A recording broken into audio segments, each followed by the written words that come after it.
Contos de Lima Barreto. Este conto é intitulado O Homem que Sabia Javanês. Então vamos começar pensando sobre o javanês, né? O javanês parece uma língua super desconhecida. E olha, é super desconhecida se a gente comparar o javanês com o português, com o francês, com o espanhol, com o alemão, esse tipo de coisa, né? Mas não é uma língua tão pouco conhecida assim, não. A estimativa é de que entre 80 e 100 milhões de pessoas falem javanês, né? Então a gente está falando de muita coisa, muita coisa, né? Então, só para você ter uma ideia, a gente deve ter aproximadamente 6.100, de acordo com um site bem confiável, 6.111 línguas, né? Por que não dá para contar? Porque é muito difícil ver a fronteira entre uma e outra. E você tem línguas, por exemplo, tem uma língua aqui no Paraná que você tem 27 falantes, né? As línguas estão quase morrendo. Então a gente está falando de uma língua mais ou menos bem falada. Mas é claro, nós estamos falando de uma língua que aqui no Brasil, né, eu acho que até nos dias de hoje seria difícil encontrar alguém que fale javanês, né? É uma língua austronésia, né? E ela é aparentada com o indonésio e com o malaio. Então tenha isso em mente. Então vamos para a nossa história. Em uma confeitaria, certa vez, ao meu amigo Castro contava eu as partidas que havia pregado, as convicções e as respeitabilidades para poder viver, né?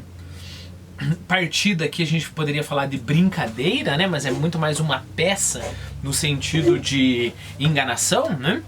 Malandragem. Eu acho interessante, né? Ele havia pregado essas partidas às convicções e as respeitabilidades. Então você tem essas pessoas todas respeitáveis, todas convictas de suas ideologias, e foi justamente neste meio que ele conseguiu, através da sua malandragem, trabalhar, né? Houve mesmo uma dada ocasião, quando estive em Manaus, em que fui obrigado a esconder a minha qualidade de bacharel para mais confiança obter dos clientes que afluíam ao meu escritório de feiticeiro e adivinho. Contava eu isso. Então a gente está junto com o personagem principal no bar conversando com o Castro. E uma das anedotas é essa, né? Ele estava em Manaus, você não vai falar para o pessoal ali do pequeno vilarejo que você foi para a universidade. Esse conhecimento de livro aí não funciona. Então você esconde isso e aí dá consulta como conselheiro e adivinho. O meu amigo ouvia-me calado e embevecido, gostando daquele meu Gil Blas vivido, até que, em uma pausa de conversa, ao esgotarmos os copos, observou a esmo.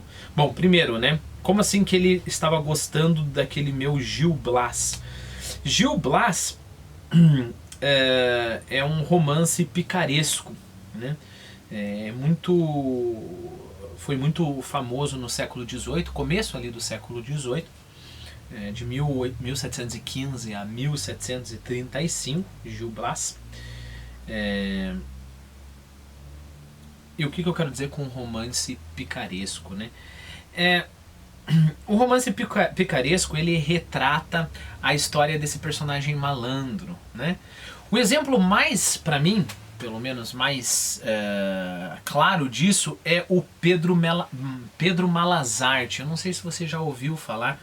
É cultura bem popular, assim. Meu pai costumava contar as histórias do Pedro Malazarte para mim, né?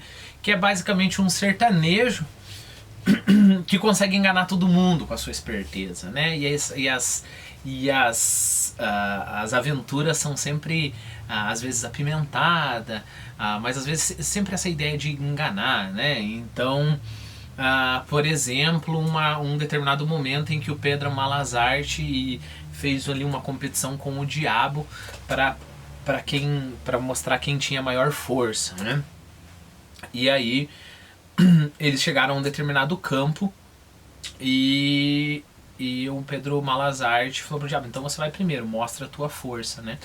E aí o diabo tinha uma árvore assim enorme que o ser humano não conseguiria abracar. E ele pega aquela árvore, levanta do chão e levanta acima da cabeça, coloca a árvore novamente.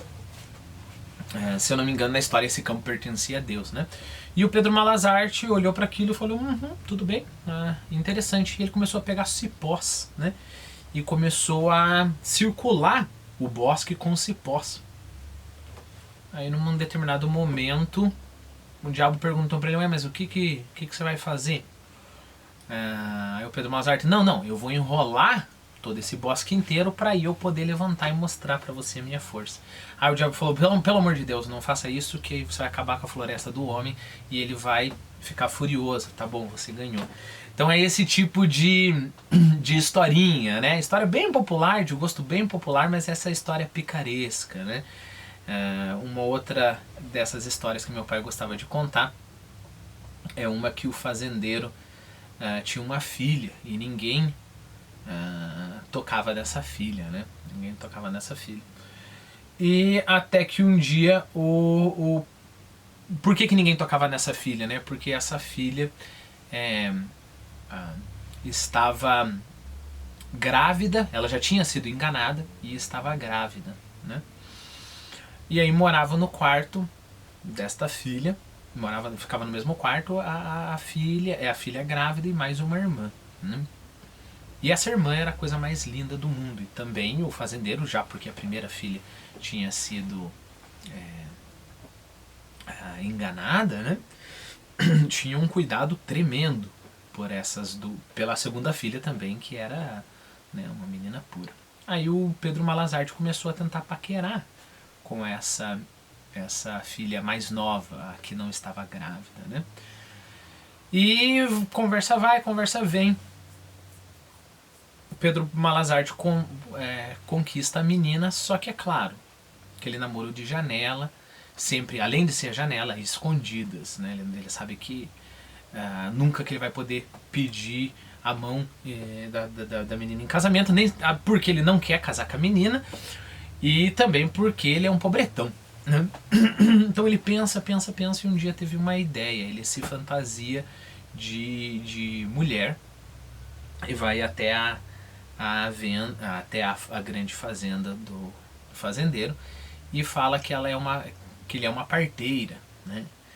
E fala que não só isso, ele consegue cuidar da grávida para que ela, né, que agora é ela, consegue cuidar da grávida para que ela tenha um bom parto e assim por diante, né? E não só isso, ela também, através de algumas ervas que ela vai dando, chás especiais, consegue certificar-se que as chances vão aumentar que o filho seja homem. Lembre-se que naquela época ter filho homem era muito mais importante, era muito melhor do que ter filho mulher, porque a mulher saía da tua casa, levava dote e tudo mais, era uma complicação, né? Então você precisa de um herdeiro homem, né?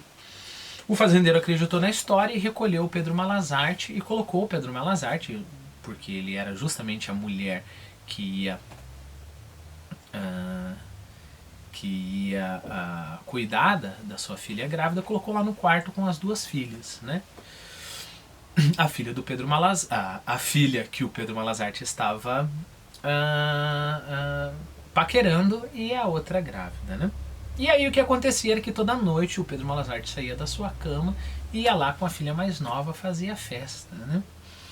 E o tempo foi passando e logo próximo dos 9 meses, um dia a filha grávida acorda e olha aquela cena, né? A sua irmã lá no bem bom com a ama, né? Com a parteira. Ela revoltadíssima acorda e começa a gritar do quarto dela: pai, é homem, pai, é homem. E o fazendeiro, ouvindo aquilo, levanta da cama, pega foguete e começa a estourar foguete e festejar com a alegria de que o novo herdeiro dele era homem. Nisso o Pedro Malazarte escapa e nunca é pego, né? Então é esse tipo de história bem simples, né? Que é o tipo de história que a gente encontraria no romance picaresco. Mais uma coisa, já que esse vídeo foi um vídeo inteiro de digressão. Por exemplo, eu não sei se você é velho o suficiente, não, deixa eu mudar minha frase, se você tem experiência o suficiente, mas se você já assistiu Os Trapalhões, você vai ver que essa é a figura do Didi, né? O Didi é aquele malandro, aquele que consegue fazer esse tipo de malandragem, né? Então em toda a cultura popular você tem esse tipo de coisa, né? Um pouco do Chaplin também, né? O Chaplin também é este malandro, embora o Chaplin leve a coisa a outro nível, né? Só mais um exemplo. Vários personagens do Ariano Suassuna, né? Justamente porque o Ariano Suassuna tem essa conexão muito grande com a cultura popular, né? Então ele traz para suas peças, por exemplo, o Alto da Compadecida, você tem lá um personagem que é bem malandrão, que também engana até o diabo, né? Então é esse tipo de coisa que você encontraria num romance picaresco, né? Voltando para o nosso contexto, que daí no próximo vídeo eu começo a leitura novamente. Ele estava ali conversando com o Castro, contando esse tipo de vida que ele teve, né? Então num lugar ele finge lá que ele é um feiticeiro, no outro lugar ele finge que é um doutor super graduado, num outro lugar, e ele vai através dessas enganações aí vivendo às custas da respeitabilidade e das convicções.